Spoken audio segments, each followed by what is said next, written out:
Hello and welcome to episode 40 of the TRUUMAN Podcast, the podcast designed to create a generation of self-defined men.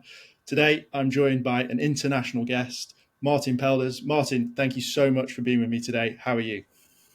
I'm well, and you, Lewis. Thanks for the invite, man. I appreciate it.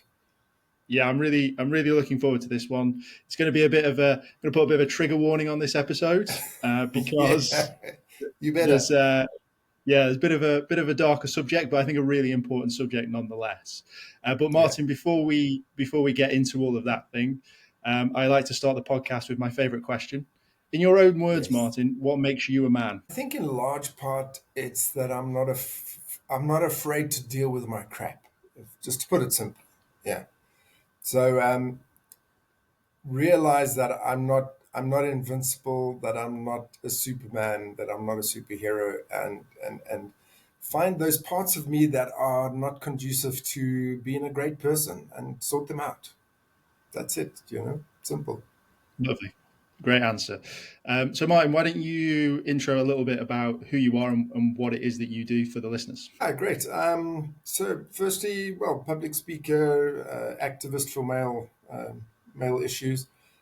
In South Africa, I deal mainly with the fact that there are so many boys that suffer sexual abuse and trauma as children, and no facilities or very few facilities. Sorry, my wife warned me against using extremes. So very few facilities available for boys. I mean, if we look at it in South Africa, we have probably 420 what they call victim empowerment centers for abused girls and women, and we have none essentially, or one available for boys. That's our organization. Yeah. Yeah, I mean, So it's yeah, it's sort yeah. of Sorry, man. Distraction. I should have switched my phone that's off. okay. Messed up. I, yeah, please phones to silent and airplane mode. We have a similar sort of vein in the UK. It's obviously a well covered topic for women, but again, men from an abuse point of view, it's sort of a forgotten about. So I guess why is that in your expertise? Well, it's just the common narrative that's been pushed for the last 60 years. Since the 1960s and 70s. That oh shame, poor women, they suffer so much. I mean, wow, and men are just the worst, eh? So all women are amazing and all men are just abusive, and that's the narrative that's been forced upon society, and it's absolute garbage. In fact, in South Africa, we found, and all the feminists really detest this research, is that more boys are sexually abused in this country every year than girls are. And that, in fact, the largest proportion of them are sexually abused by female perpetrators. 20% of those are teachers, 41% are women, and 27% of the boys were abused by both male and female, and 32% by men. They're nasty numbers, and I kind of, it's an issue for me because then we start getting into this gender war. Whereas all we need to do is really highlight the plight of broken boys, in my opinion, humble opinion. Um, so to me, it's astounding that we're like free and equal to, or free and open to turning around and saying all men are trash, or all men are toxic, or toxic masculinity. And we use all these little phrases that they've developed over the years, but we're not willing to talk about the boys that are hurt. And the only time that we talk about men is when they grow up dysfunctional because of the trauma that they suffered as children, and because of the fact that nobody talks about it or supports them. And they're older and they use the 5 coping mechanisms that men have been given. Then we want to criminalize them and throw them in jail and call them trash and toxic and all that sort of stuff. And that's just stupid. That's just, to me, it's very childish, actually. Why is it such an issue for boys in South Africa? Why is it such a common occurrence? I don't think it's just South Africa. I mean, we're busy looking at opening a branch for my MPO in Kenya, where we find the same issues. Boys are being sexually abused by women, and it's very prevalent. We don't know the numbers in Kenya, but I'm sure from the calls that I'm getting, it's very high. I think part of the plight in South Africa specifically is because boys are raised without fathers. So we have between 62 and 68% fatherlessness in this country. Going back to the colonization, it was a thing. Rip people out from their families and send them 1,000 kilometers away to go and work in the mines. They can't bring their families with, divide families and that sort of stuff. So I think that's kind of just become kind of a real bad sepsis case in this country. So we're working very hard at trying to re-engage men to become good fathers, whether they are present every day in their children's lives or whether they sort of helicopter parenting. But they need to be present. So we're trying to empower them as well. Be present in your children's lives. It's vital. I'm doing an event here in the UK. This year's theme for International Men's Day is positive male role models, which I think sort of links into what you're saying there about being Absolutely. just present and being a role model in general. And I think it really, really is important. Do you encourage men to be role models outside of the family as well? Because not Oh, everyone can have a absolutely. father figure.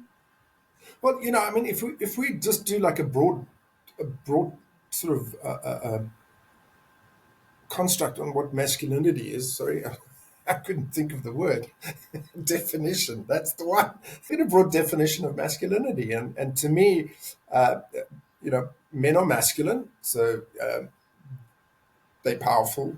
I like what Jordan Peterson says. He says where they have a propensity to violence, but it's under control. So that's masculinity for me. But we nurture. We're not just men who beat and all that sort of stuff. We nurture. We nurture our patch. We nurture our families. We mentor our patch. We mentor our families. Very important. I think we can see the effects of a lack of positive role models in South Africa. It's crazy. We are. If you look at all our firsts, we have a record in terms of murders. We have the murder capital of the world, rape capital of the world, child abuse capital of the world, human trafficking capital of the world, and this is all just going. I mean, it's not just because of a lack of fatherlessness. It is corruption and all the other stuff that goes with it, and the lack of ability in policing and all that sort of thing. But it starts with fathers. When somebody grows up without a father and he's not taught those boundaries and that respect, and that's the father's job. And they grow up to be vulnerable to taking bribes or to becoming corrupt. They lose their values. For instance, we had riots a year or two ago in this country, and one of the guys said, "Where are the fathers? If your son comes home with a freaking large screen TV, and he says, 'Oh no, I got this,' you're going to go, 'Dude, you haven't got a job. Where did you get the money to buy this?'" A father would have done that. He would have said, "Hey, where did you get? Take it back. Take it back now." And he would have given you a good whooping in the process. And that's what we lack. So it starts there. It's really endemic. Fathers protect their children. If fathers aren't around, they're more vulnerable to child abuse. We know that, to specifically sexual abuse.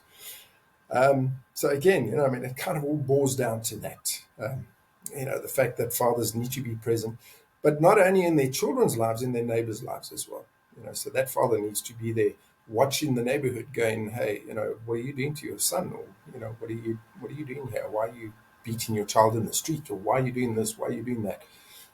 So yeah, masculinity to me is a very wholesome, very beautiful construct that we're trying to destroy through all sorts of nonsense. I mean, the American Psychology Association in 2013 says we need to destroy masculinity at all costs. You know, what are you talking about? What's wrong with being well mannered, being a gentleman, being well groomed, being civil, being what is wrong with that? Gee, get real. Yeah, I think toxic and positive masculinity are sort of scooped into one. You talk about all the positives of masculinity and how they sort of stem from a strong father figure or a strong role model in that space. But when you talk about riots and those sort of things and antisocial behavior and rape and those sort of things, that's not controlling masculine urges, right? It's Yes. masculinity is to be like, for me, it feels almost like I think you use the word superpower, right? Which needs to be controlled. Like there's always good and there's always evil, so you've got to choose the right path with your superpower rather than using it for evil. Yes, absolutely. And I guess you guys are experiencing that firsthand up in the UK right now. Yeah, it's clear to see Yeah. what's happening, and I mean, it's not a pretty sight at all. It's not what we I want to see. It's not what we want to see as a society. It's almost a collapse of this, and I want to sort of touch on this. It's you touched on it a bit. It's almost generational. We're sort of men. I'm in my early 30s now, and there's obviously a few people older than me and a few people younger than me that sort of are in that generation where. Not me. No, Have you got me back? no, not me. I'm joking about the age thing. Oh, okay. Sorry. There's that generation, I guess, where divorce became almost a little bit more popular and a little bit more mainstream, and Yeah. we Mm. we it's a lot more prevalent that I think it's like 50% of marriages end in divorce. It's obviously not the extremes that you're talking about, but Yeah. I see it as a path. You choose which way you want to go based on what happened to father figures, right?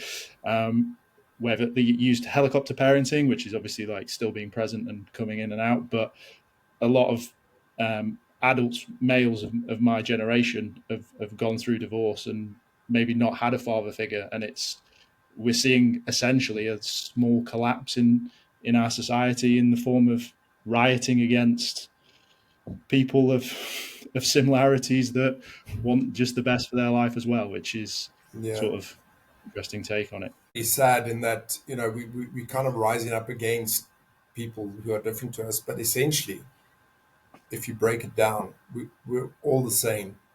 And, this is something that people aren't willing to kind of look at.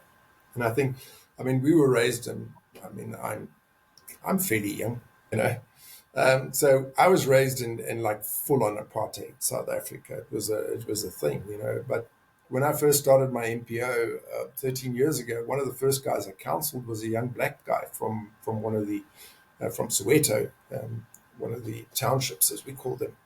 And this guy sat down and for 2 hours he poured his heart out to me.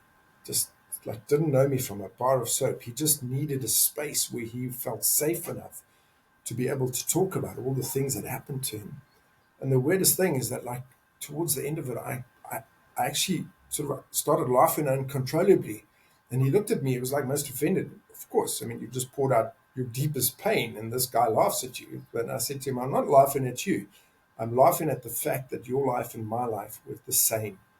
And he goes, no ways, man, that doesn't happen to white people. And I go, like, yeah, we might have stayed in the suburbs with nicer houses and two cars and a TV and all that sort of stuff. And you grew up in the townships in small house, no car, whatever the case. But the pain that we both experienced was the same. And the net result of that pain on us as adults is the same, you know? And I got to tell you that, like, without me even realizing, there was a subconscious shift in my head to kind of just understand that doesn't matter where you come from, what your background is, what the color of your skin is, what your religion is, or whatever the case, we all hurt the same. And if we start looking at people from that perspective, my question is always, what hurt have you been through? Why?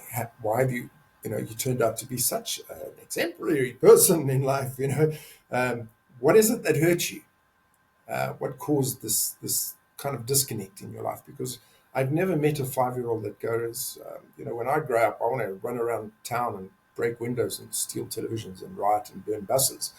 Uh, I've never met a 5-year-old boy that says, when I grow up, I want to beat my wife, or I want to be a rapist, or I want to be a serial killer, or I want to be, I've never met anybody like that. Not a 5-year-old anyway. So I think generally we kind of have an ideal of becoming something heroic, teacher, doctor, policeman, fireman, and something breaks that. And we need to kind of figure out what that something is and fix it, or try and fix it. And that's kind of where I specialize. Yeah, most people want to be useful to society. Well, not most Absolutely. 5-year-olds. Yeah, they all have that dream. Yes, yes. So we took, like, we're talking about this sort of generation that's sort of gone through abuse in South Africa and other parts of Africa as well, and we've talked about who those abusers are. But like, what's the impact on them as adults? Is there positives, negatives? What do they stem from there? Yeah. See, so um, I always say that men who grow up in very toxic environments or mildly, we tend to look at abuse as like one category. It's either physical or sexual. That's it. I tend to look at abuses in terms of either hard abuses, the physical or the sexual, or soft abuses, the mental, emotional, verbal, narcissistic, that sort of abuse. And we need to understand that these abuses impact on your life either way. Just because you weren't raped as a child or just because you weren't beaten by your father as a child doesn't mean that you didn't suffer trauma. And your trauma and my trauma might be different, but it is still trauma. And we need to break it down into that category. It's trauma. So your worst day in your life is your worst day. And that impacts on you mentally. My worst day was different to yours, but it was still just my worst day in life. And we need to kind of work on fixing those aspects of it. So don't look at life and go, well, I wasn't raped as a child, or I wasn't molested as a child, or I wasn't beaten as a child. Look at it going like, what was the pair of glasses or the earphones that were placed on me as a child by my parents, right? What lens do I see the world through? What earphones do I hear the world through? And how do I perceive things?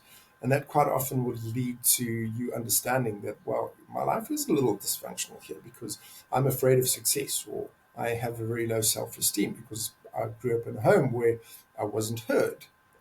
Or I grew up in a home where I was told that I was stupid and lazy all the time, or my teachers kept telling me I was stupid and lazy. And although it sounds quite harsh calling that trauma, but it is. It impacts your life. It changes the way that you think about yourself and the way that you see the world. And those are the things that we need to start working on. Now, the effects of that essentially are going to be, as I say, the 5 coping mechanisms that I believe men are given: that's sex, sports, silence, addiction, and aggression, right? So those are all the kind of toxic traits. So sex, of course, it could be sleeping around, not being able to be faithful to one particular relationship or person. Pornography, you know, sex with yourself seems to, for a lot of men, be better than trying to find a girlfriend. I can understand that construct sometimes. Silence is the guy who comes home from work and says, leave me alone, I've had a bad day, and goes into his room and sulks and just like works on his computer or is on his laptop all the time. Sports, the guy that either goes to play sports or sits watching television from Saturday morning to Sunday night just so he doesn't have to engage with his family. Addiction, people that binge drink, nobody sees that as an addiction. I have to get pissed on Friday night. I have to get pissed on Saturday night, That is an addiction, and we need to talk to that because you're avoiding.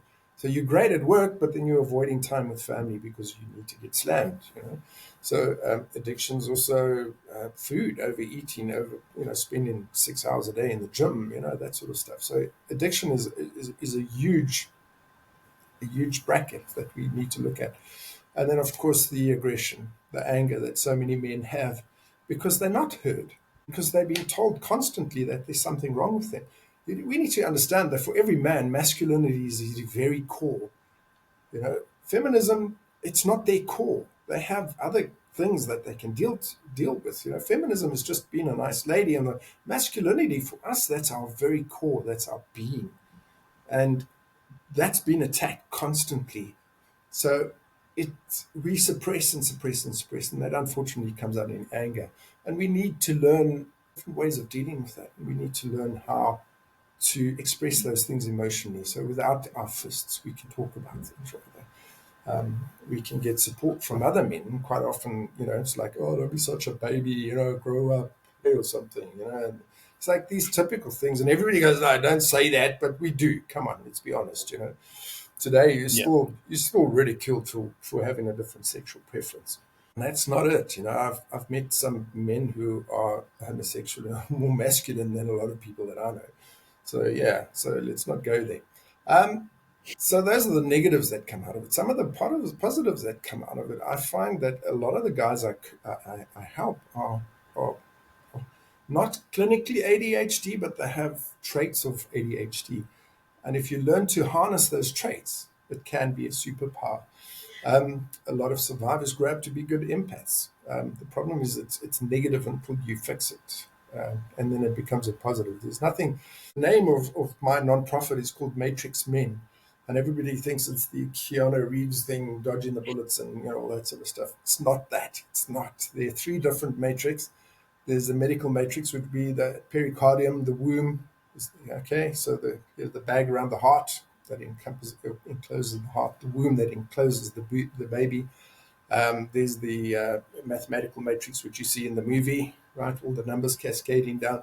Then there's a geological matrix. So it's that rock that you often get in these like wow shops, where they sell incense and all that sort of stuff. So on the outside, this rock is really dark and looks very hard and impenetrable. But when you break it open, it's filled with amethyst or crystals and that sort of stuff. And that's, to me, typically what a man is like, this hard outer casing. But when you finally break that open, he's this beautiful gem inside. He's just an amazing person, empathetic, caring, protective, the provider, all that sort of, all the good masculine traits. Yeah, I like that analogy. And you use the word trauma, and you say that people suffer from different trauma. Obviously, there's been stuff in the news and in the media around, I guess, latching onto words. So, like saying I have mental health problems when maybe you're just having a bad day, and sort of abusing that word. Obviously, Yes. that's the definition. That's the clinical definition of trauma, right? Something that happened to you that negatively impacted you.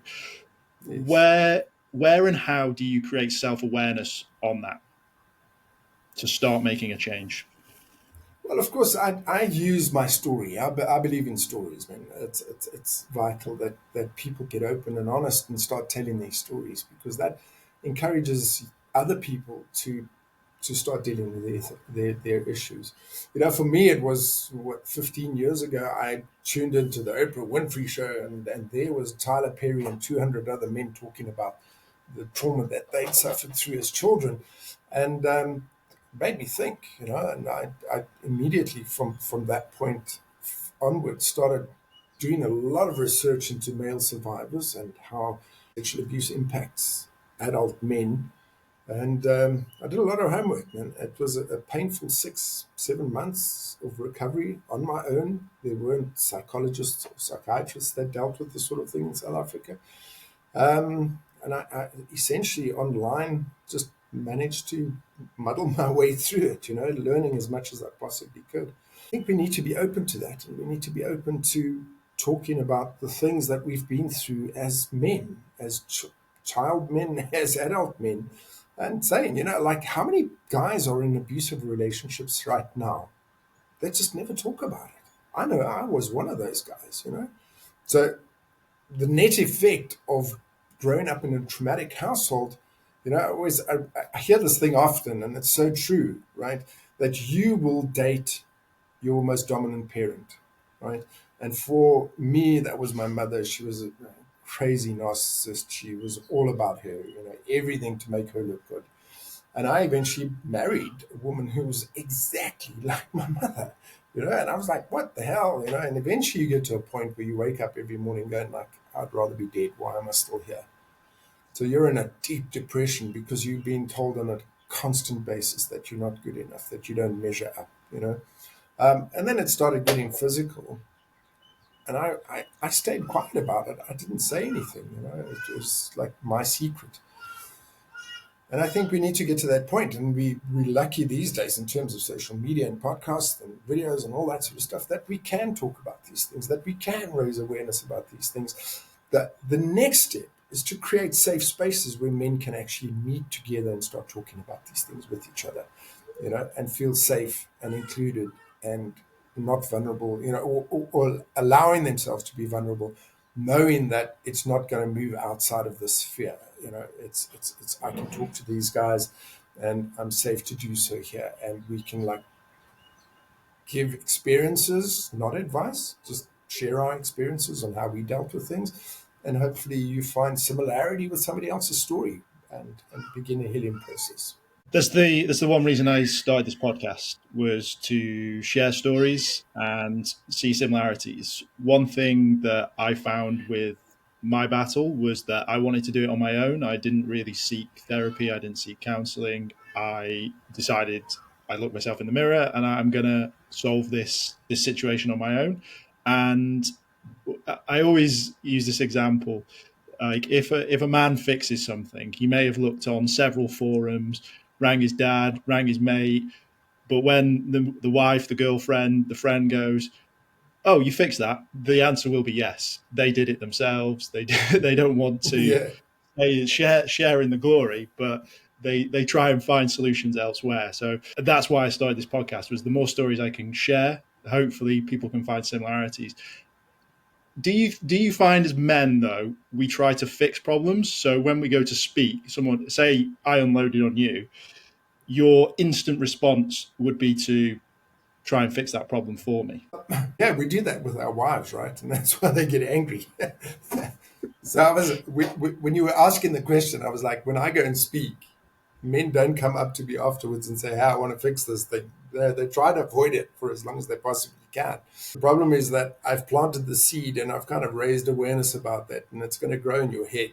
And in 2-3 years' time, you're gonna be looking for me, going like, "Hey, okay, I heard you speaking 2-3 years ago, and I need to start dealing with this because it just won't go away." I'm trying to avoid it, but it's not going away. But yes, men are fixers. That's our nature, you know. So when your wife comes to you with a problem and says, "Hey, well, we instead of just listening and being supportive, we want to fix things," and that quite often angers them, you know. So I've had to learn. It's like when my wife comes and tells me about all the horrible people at work that she works with. I want to go, "Well, do it this way, do this, do this, do that." After all, I'm a life coach, I'm a speaker, I'm you know, listen to me. And I've had to learn to not do that, to just be present and go, "Sorry, my love. Yes, yeah, do you want me to help you? No, okay, fine. I'll just listen." That's it. So yeah, we need to learn, I think, listening, which is a skill that I've had to develop as a life coach. Just listen, say less, listen more. And we as husbands need to learn that same skill. Or as partners in any relationship, just learn to listen. Probably the most powerful skill that we can develop. You mentioned third spaces and safe spaces for men. Can you talk about your experiences and some of the good things that have come from being in those spaces? Because I have a lot of listeners that may have never been to a space like that, and I just want to keep hounding on how good and how powerful they are. Yeah, yeah, very powerful. I don't know why it takes so much for men to get to that, to get to that understanding. For me, we kind of deal with really difficult topics, and when guys finally get to the point where they open up and start talking about the issues that they suffered as children, it's powerful. It's incredibly powerful. And the nice thing about it is that in a group, so I never have a group bigger than sort of 7 people because it just doesn't give everybody enough time to talk about issues. And they'll hold each other accountable in that if somebody starts talking, somebody will look at them and go like, "Sorry, dude, you're not telling the whole truth." It's like you're making light of this, or you're lying, or they'll pick up pretty quickly if the person is honest and open and sharing everything. But you know what? The transformation is what's amazing for me. My program is a 10-month program. We meet every second week. It's 2 hours long. And I find it like the third, fourth month, the guys will walk in, and the guys that are doing the work, and we need to understand there's a difference between just going to a group and and actually going and taking the advice and doing the work. And you'll see the guys that are doing the work will come in one day and they will have like changed completely, not just the way they think, but physically, their facial features, the way they walk, their eyes will have changed completely, transformed. I mean, like night and day. And it's an amazing thing to see and experience. And the guys will walk in and I'll look at them and I go like, okay, you got it this week, right? And they go, yeah, I got it this week. And something will have happened in their life that will have completely, and I mean, it's like 180-degree change. It's incredible. It's so powerful. It really is. I started this podcast maybe 2 years ago now, and I can look back at all of the episodes that I've recorded, and that's the one thing that I can notice is I look drained, I look weak, I look a shell in some of the earlier episodes, and I'm looking at myself right now, and I'm looking okay. I feel like I'm a lot better, a lot fuller. I can tell that there's almost a soul behind the eyes again. It's a completely different Yes. guy, which I Powerful. can attest to that because I've literally got photo evidence of me being in two different places in over a 2 year period. So physically you can really see it, which is amazing. And obviously that then gets projected Yeah, out into the world, which then goes back to the positive role models and sort of leads into all of that side of things as well. absolutely. It's just you can see a confident guy walking down the road and he's just like walking and he's smiling and he's just got his shoulders back. And it's a beautiful thing to see, as opposed to somebody like hunched over and defeated by life. Just, and when you get into the science of it, now this is something that I love, and it's because I'm fighting with feminists, raging feminists sometimes, right? Uh, I always back what I say up with research. So I just go like, that's not what the evidence says. Research tells us that. Bam, bam, bam, bam, bam, bam, bam. So they keep going, but it's more women than men. And I'm going like, how do you know that? There is no research that supports it. Oh, there's lots of research. Yeah, but it's biased research because it only looks at things from the feminine perspective, not from the masculine. You're not looking at both. That's not research. That's just seeking answers where there are no answers, so anything can be made. Looking in the space, now this is the ADHD, and I start on a topic and then I go, go all around and I forget what I was trying to get to. So I always use research as a basis. Oh, that's what I was going, right. So trauma, and this is what a lot of people don't understand, right? Trauma manifests physically in your body. Now, it might have been trauma as a child, but it manifests physically as disease in your body as an adult. It really does. And there's evidence enough of this. There's something called adverse childhood experiences. It's a research project that's been ongoing for 30 years in the USA by the Center for Disease Control and the Kaiser Institute. And what they're finding is that people, men and women who've suffered 3 or more major traumas in their life as children have a higher propensity to cancer, to ischemic heart disease, to diabetes, to depression, anxiety, suicidality. I mean, suicidality goes up 1,000%. I mean, that's ridiculous. It's crazy. Depression, 400%. Ischemic heart disease, 260%. So it really, really impacts on your body physically. It makes you sick, right? And a lot of people don't realize this. And if you take, for instance, fibromyalgia, they're still trying to find a cause for fibromyalgia. I'll tell you the cause: childhood trauma. Simple as that. It has no basis in medicine. Nobody knows where it comes from. Nobody knows it flares up. Nobody knows what causes it. It's there. It's childhood trauma. It's that manifested trauma that you're holding on to, that anger, that hatred. And healing is just so incredible. And that's why you see a physical transformation, like you said, in yourself. Over 2 years, you've seen your face change. And that's because you start letting go of the anger. You start letting go and you're dealing with all of this stuff. It is beneficial to your health. It's beneficial to your mental state, to your emotional state. Come on, and I can't understand why people don't want to recover from childhood trauma, because it's just so beneficial. Let's get serious. You want to benefit from this and you want to move forward. What are some of the steps that you can take right now? You've listened to this and you go, I want to try and find my childhood trauma. What are the steps? Well, first thing is to admit that there's an issue in your life, right? So, if you you're struggling with low self-esteem, if you're struggling with relationships, you just can't get it to work. If you're struggling at work, people just walk all over you. You're an empath. People just abuse you and use you all the time.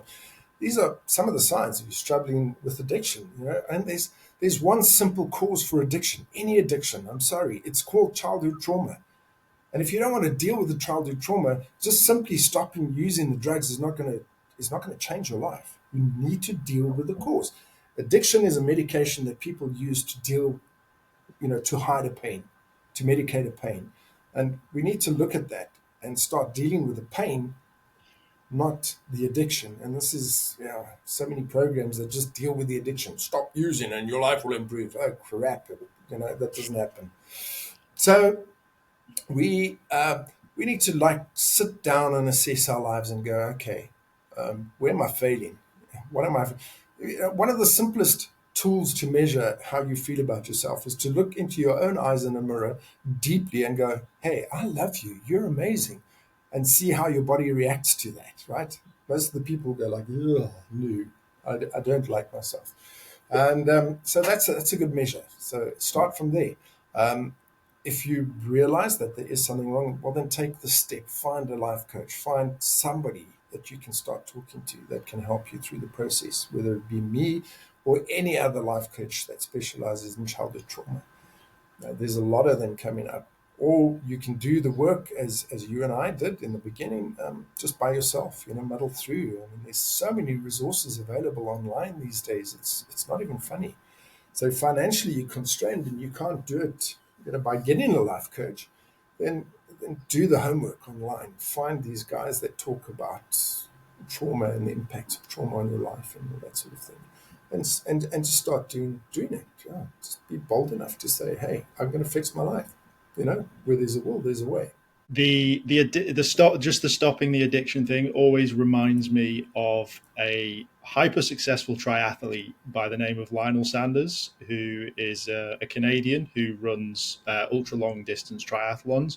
He used to be severely addicted to cocaine, and now he's one of the best, if not the best, long distance triathletes in the world.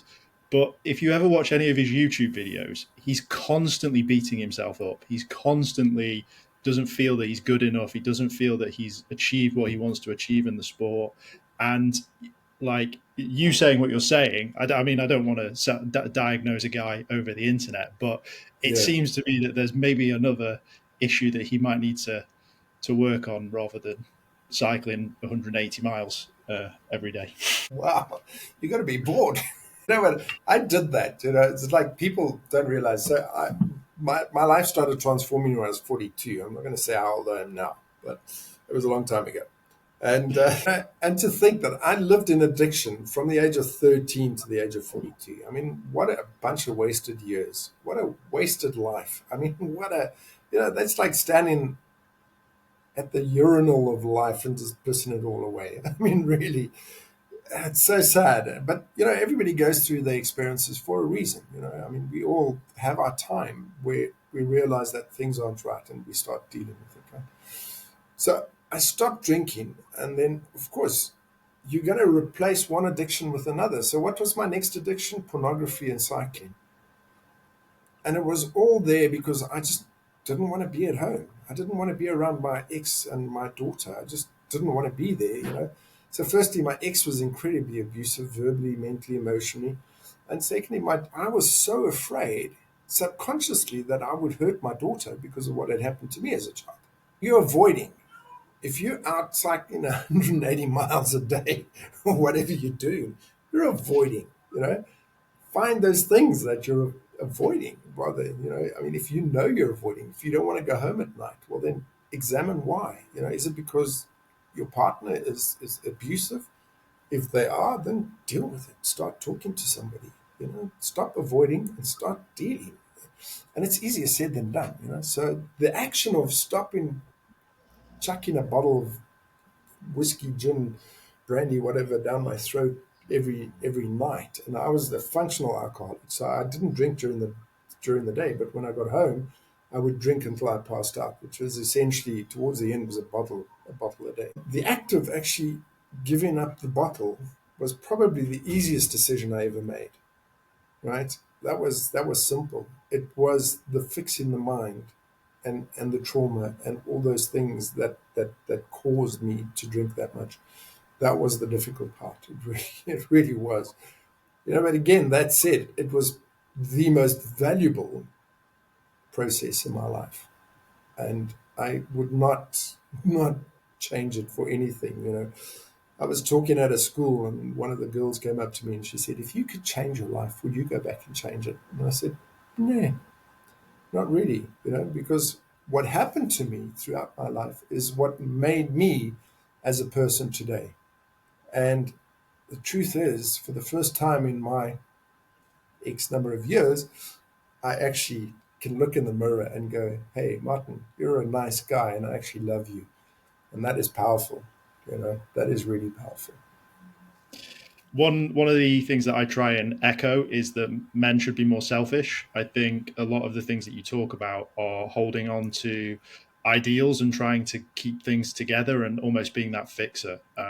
One of the things that I say is men should be selfish. It's obviously a powerful word, but it doesn't mean that what in that like be horrible. It means look after yourself first, right? You put Yes. your Well, put your mask. there's a simple justification, Lewis, for that statement, right? Men must be selfish.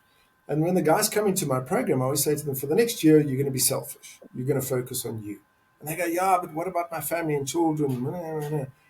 And my question to them is, are you any good to your family and children as you are right now? And they'll stop and go, no, actually not. Again, so be selfish for a year. And I promise you, next year when you come back, you're going to be the most amazing father. You're going to be the most amazing husband. You're going to be the most present person in that family. And it's going to be incredibly powerful. So, yes, be selfish. Be selfish. Work on you. It is the most, it's not your job. That's the problem. A guy came up to me, he's like, yeah, woman. I'm going like, what do you mean woman? He says, I've been married 5 times.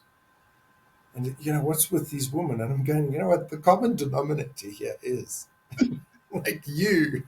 Stop blaming everybody else and fix you. Once you fix you, you'll get into a decent relationship. And guys are afraid. We're happy to blame other people. We're happy to kind of look at the world because we try to conform, right? So society tells us, you finish school, you go to university, you get a degree, right? You come out, you get a job, then you get a girlfriend, then you get engaged, then you buy a house together, then you get married, then you have children, and these things will make you happy. Well, biggest load of codswallop ever. None of that ever made me happy, ever. What made me happy was me finding myself, my purpose, my calling, my identity. That is what made me happy. And that is cascaded down into my new family, right? So I have 2 children and beautiful wife. I've mended the relationship with my daughter, my eldest daughter from my previous marriage. I have 2 wonderful grandchildren, and I have the ability to be present in those people's lives, not afraid to engage them in any way because I'm confident in who I am. And the net effect of that is that my confidence and my ability as a grandpa, as a father and everything is making other men look at their lives and going like, there's something there, maybe I should talk to this guy. That's it, and that's how you begin mentoring your patch as well as a masculine man. I always like to start these podcasts and end these podcasts with a difficult question.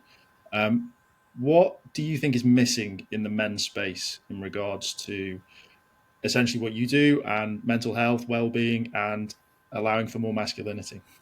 Yes, guys like you and me, simple as that. Guys that are not afraid to talk out about what happened to them.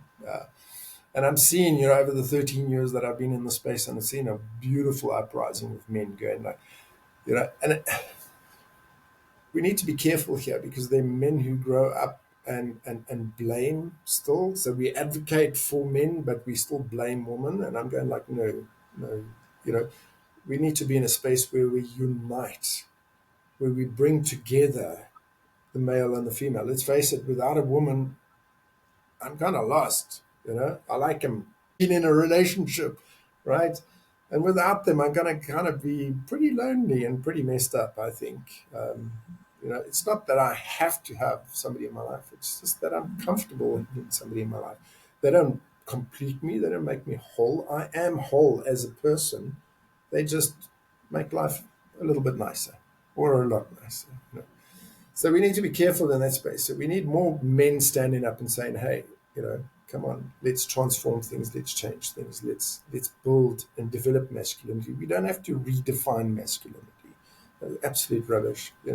We just need to get men to find their masculinity and to understand it and to use it properly. And men that don't cry about how they've been so hard done by, life is so horrible, the government hates us and the laws are, everything's against us. No, rubbish, masculine men will stand up, and together, united, we will change that. We will be a force to be reckoned with, and a healthy, positive force, not a vicious, violent, angry force. Just a bunch of great men standing together, shoulder to shoulder, saying, hey, things are going to change. We don't want to take away from the gains of feminism. We want to add to them. Let's face it, a lot of 50-year-old feminists are going like, yeah, I worked on my career all my life and now I'm as lonely as hell because no man wants me. I'm too independent. So it's kind of backfired on them. So let's not do that. That was Amazing. a long answer. Sorry. That's the beauty of podcast. That's the beauty of podcasting. Martin, absolute pleasure. Loved every second of it. Could talk to you for hours. If people have loved what they've heard, where can they? That's okay. I just said it's been an absolute pleasure. I could speak to you for hours on end. It's been informative for me and a good fun as well. Great. Yeah. Well, my encouragement to all men out there is like, find your true identity, find your true calling, and that is what gives you purpose in life. And if you want to get a hold of me, I'm available on all social media as Martin Pelders, or Martin Pelders author. If you really want to look at it and see what your life is like compared to mine, and get some examples, you can always download my book from Amazon. It's called The Pumpkin Van. Weird name. You need to read the title, read the book to find out why the title is The Pumpkin Man. But it honestly just lays out what it's like to grow up in an abusive environment as a child and how it impacts your life. I've been incredibly honest in that book, where I'm very open about my faults and my, all the bad things about me. I don't like reading it to check things out, but anyway. So yeah, they're welcome to hit me up on social media. I'm busy just developing my website, or you can look at MatrixMen.org, which is my non-profit. Hit me up through that as well.